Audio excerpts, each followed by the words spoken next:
Bismillahirrahmanirrahim. Assalamualaikum warahmatullahi wabarakatuh. Alhamdulillahirabbil alamin. Puji dan syukur kita panjatkan kepada Allah Subhanahu wa taala, serta salawat dan salam kita sampaikan kepada Nabi Muhammad sallallahu alaihi wasallam.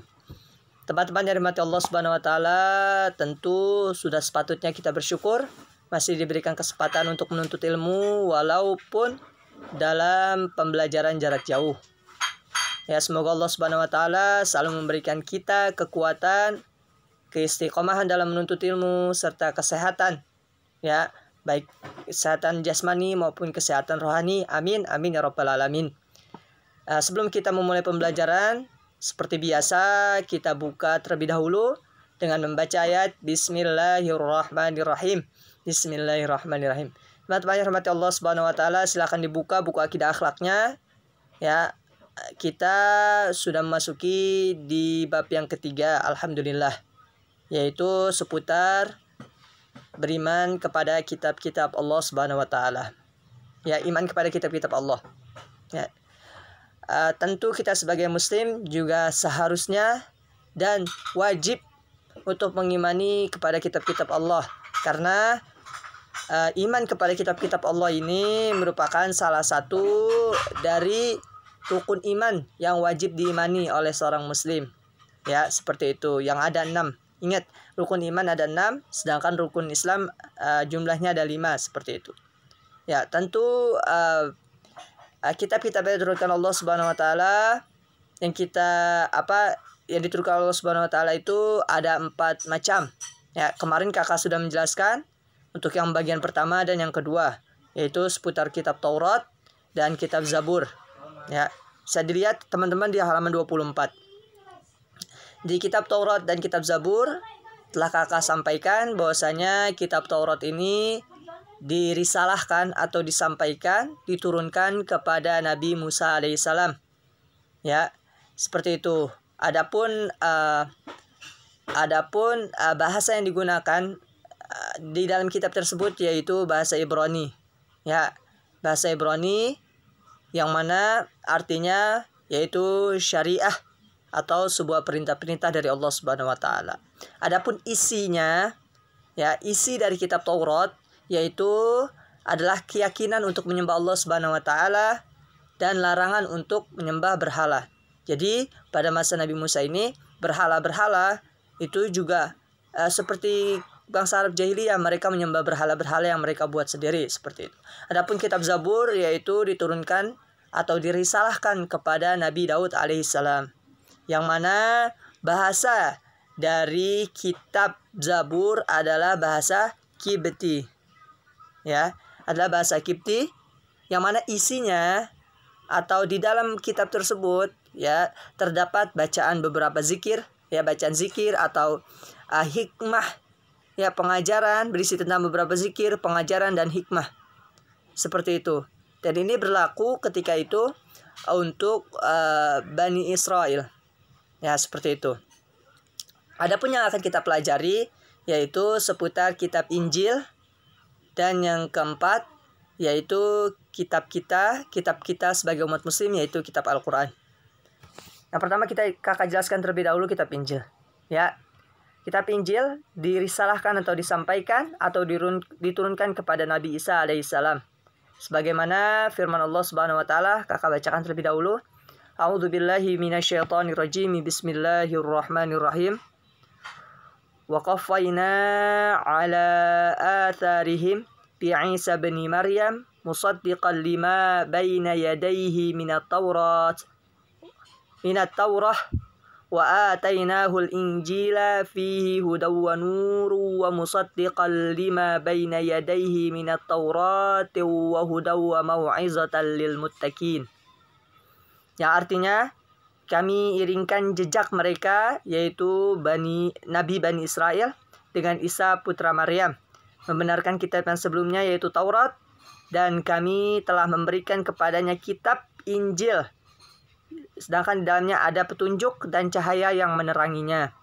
Dan sebenarnya kitab yang sebelumnya yaitu kitab Taurat, dan menjadi petunjuk serta pengajaran untuk orang-orang yang bertakwa. Ya, jadi kita ketahui bahwasanya kitab Injil ini dikhususkan bagi mereka kaum Bani Israel, sebagaimana kitab Taurat sebelumnya yang dibawa oleh Nabi Daud alaihissalam, yang kitab tersebut berbahasa Kipti. Seperti itu. Adapun bahasa yang digunakan dalam kitab Injil yaitu bahasa Yunani, ya. Yang mana bahasa Yunani apabila di dalam bahasa Arab artinya, ya, yaitu Injil itu dalam bahasa Arab artinya al-bisyariyah. Ya, dalam bahasa Arabnya yaitu al-bisyariyah, yang artinya kabar gembira. Ya.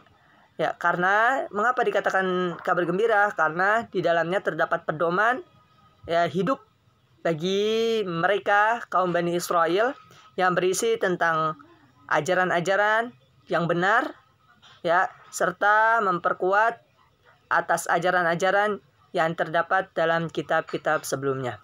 Jadi perlu dipahami oleh teman-teman bahwasanya kitab Taurat, ya, kemudian kitab Zabur dan kitab Injil ini di dalamnya berisi tentang perintah-perintah juga, yang maksudnya masih ajaran-ajaran Islam, gitu. Tidak bertentangan dengan yang diajarkan oleh agama Islam, ya, karena semua kitab ini diturunkan oleh Allah Subhanahu wa taala. Semuanya mengajak untuk mendekatkan diri kepada Allah, untuk selalu menjadi orang-orang yang bertakwa dan lain sebagainya, seperti itu. Ya, namun untuk di masa-masa sekarang dikarenakan telah beberapa terjadi perubahan dalam kitab Taurat, ya, kitab Zabur dan kitab Injil, tentu, ya, kitab-kitab ini sudah tidak layak untuk digunakan, seperti itu. Ya, adapun yang terakhir yaitu kitab suci Al-Qur'an. Ya, Al-Qur'an yaitu artinya bacaan atau yang dibaca. Tentu kita ketahui bahwasanya Al-Qur'an adalah kitab kita semua sebagai umat muslim atau pedoman kita semua, ya, dan tentu bahwasanya Al-Qur'an ini yang diwahyukan kepada Nabi Muhammad SAW, tentunya ini adalah kitab yang terakhir. Mengapa demikian? Karena Nabi yang dirisalahkan atau yang dilahirkan ke muka bumi ini juga beliau adalah Nabi Muhammad SAW, yaitu Nabi yang terakhir. Tentu sebagai penutup para Nabi dan juga penutup dari turunnya kitab-kitab setelahnya. Jadi tidak ada kitab setelahnya, ya, setelah Al-Qur'anul Karim. Seperti itu. Adapun Al-Qur'an yaitu diturunkan secara berangsur-angsur. Maksudnya apa? Tidak secara keseluruhan, langsung sebuah kitab turun ke bumi, tidak. Namun sedikit-sedikit, ayat per ayat dan lain sebagainya. Ya, adapun durasi atau waktu, ya, turunnya Al-Qur'an secara berangsur-angsur yaitu kurang lebih hampir 22 tahun, 2 bulan, 22 hari. Ya, seperti itu. Jadi prosesnya terbilang cukup panjang, ya, seperti itu. Adapun firman Allah Subhanahu wa taala yang mana di dalam surah Al-Baqarah ayat kedua, A'udzubillahi minasyaitonirrajim. Bismillahirrahmanirrahim. Dzalikal kitabu la raiba fihi hudal lil muttaqin. Yang artinya kitab Al-Qur'an ini tidak ada keraguan padanya, petunjuk bagi mereka yang bertakwa. Shadaqallahul azim. Adapun isi dari kitab Al-Qur'an yaitu menceritakan tentang akidah atau keimanan atas penciptaan alam semesta ini dan manusia. Tentu kita sudah pasti meyakini bahwasanya apa-apa yang ada di muka bumi ini merupakan sebuah ciptaan, dan pastinya ada pencipta yaitu Allah Subhanahu wa taala. Seperti itu. Adapun hal lain yang diajarkan dalam Al-Qur'an yaitu juga mengajarkan tentang perilaku, tentang hubungan antara manusia dan manusia lainnya, maupun hubungan kepada Allah Subhanahu wa taala serta petunjuk. Ya, jadi di dalam Al-Qur'an ini juga ada petunjuk bagaimana kita membimbing keluarga, kemudian bagaimana kita dalam bermasyarakat dan bernegara. Tentu di dalam Al-Qur'an ini sudah lengkap, ya. Oleh karenanya kita sebagai umat muslim sudah sepatutnya bangga, ya, bangga dengan kitab yang diturunkan yang kita pegang saat ini yaitu Al-Qur'an. Teman-teman bisa baca arti-artinya secara sedikit-sedikit, ya, seperti itu. Satu ayat dibaca artinya. Untuk apa? Insya Allah kita akan lebih meyakini serta lebih meningkatkan ketakwaan kita, kedekatan kita kepada Allah Subhanahu wa taala, seperti itu. Adapun nama lain dari Al-Quran. Jadi teman-teman tidak usah heran apabila ada orang yang mengucapkan nama-nama yang lain, namun tujuannya sama, yaitu maksudnya yaitu Al-Quran. Ya, ada beberapa orang yang mengatakan Al-Quran itu menjadi sebuah Alkitab. Jadi ketika ada bilang, mana Alkitab saya? Ya, jadi itu dimaknakan atau dimaknai atau artinya yaitu sama saja dengan Al-Quran. Mengapa dikatakan Alkitab? Karena merupakan sinonim baginya. Sinonim itu persamaan kata. Ya, jadi Alkitab maupun Al-Quran persamaan kata saja. Kemudian ada yang mengatakan Al-Furqan. Ya, mengapa dikatakan Al-Furqan? Yaitu karena fungsinya pembeda. Ya, karena dalam Al-Quran sudah jelas berbeda mana yang hak, mana yang batil, mana yang baik, mana yang buruk. Seperti itu. Jadi ketika ada yang hak, oleh karenanya sudah jelas, dan yang batil tentu sudah jelas. Seperti itu. Ada yang mengatakan, yang ketiga, ada beberapa orang yang mengatakan bahwasanya Al-Quran itu Al-Mau'izah. Ya, jadi ketika ada orang yang menyampaikan, mana Al-Mau'izah saya, Al-Mau'izah. Nah, berarti maksudnya Al-Quran. Mengapa dikatakan Al-Mau'izah? Karena merupakan sebuah pelajaran atau nasihat. Tentu Al-Quran banyak terdapat pelajaran yang dapat kita ambil, kemudian banyak nasihat yang di dalamnya, yang mana bisa menjadi pedoman hidup kita. Ya, ada pun yang keempat, yaitu Al-Hikmah. Mengapa dikatakan Al-Hikmah? Karena semua yang terkandung di dalam Al-Quran yaitu adalah kebijaksanaan. Ya, jadi bagaimana kita bersikap, bagaimana ketika kita terdapat permasalahan kita bijak dalam mengambil sebuah keputusan dan lain sebagainya. Dan bagaimana Allah Subhanahu Wa Taala memberikan kebijaksanaan yang sangat besar, peluang yang sangat besar kepada umat Muslim maupun orang-orang di muka bumi ini, seluruh manusia, seperti itu. Adapun yang kelima yaitu sebagai asy-syifa. Ya, yaitu kenapa dikatakan asy-syifa? Karena mampu mengobati dan menyembuhkan penyakit lahir dan batin. Jadi tidak heran ketika ada seseorang yang menyembuhkan orang lain yang sedang sakit dengan membaca ayat-ayat Al-Quran. Karena sejatinya Al-Quran juga bisa menjadi obat bagi seseorang yang terkena, yang sedang dalam keadaan sakit maupun yang tidak. Ya, baik penyakit lahir maupun penyakit batin. Adapun yang terakhir, ya, yaitu Al-Huda, yang artinya yaitu berfungsi sebagai petunjuk. Sudah jelas Al-Quran merupakan petunjuk maupun pedoman kita sebagai umat Muslim. Apabila kita ingin selalu berada di jalan yang benar, yaitu jalannya Allah Subhanahu Wa Taala, maka kita harus berkomitmen, meyakinkan diri dengan selalu berpedoman atau berpegang teguh dengan Al-Quran. Seperti itu. Karena sejatinya Al-Quran merupakan sebuah petunjuk kepada kita. Apakah petunjuk yang baik ini mau kita ambil atau mau kita hindari? Itu kembali lagi kepada kita semua. Tentu kita sebagai orang yang berakal ingin masuk surganya Allah Subhanahu Wa Taala. Lalu gimana kah masuk surganya Allah? Ya udah, kita tinggal mengikuti apa-apa yang Al-Quran Karim telah sampaikan. Ada makna tersebut, seperti itu. Ya, tentu kita sebagai orang awam perlu dibimbing, perlu belajar kembali, tidak hanya langsung dari Al-Quran. Kita perlu adanya hadis, kemudian adanya ulama, adanya ustadz maupun asatiz untuk selalu meluruskan pemahaman kita terhadap Al-Quran. Karena Al-Quran terkadang tidak bisa dipahami secara langsung, apalagi bagi kita orang-orang yang tidak tahu atau orang yang awam.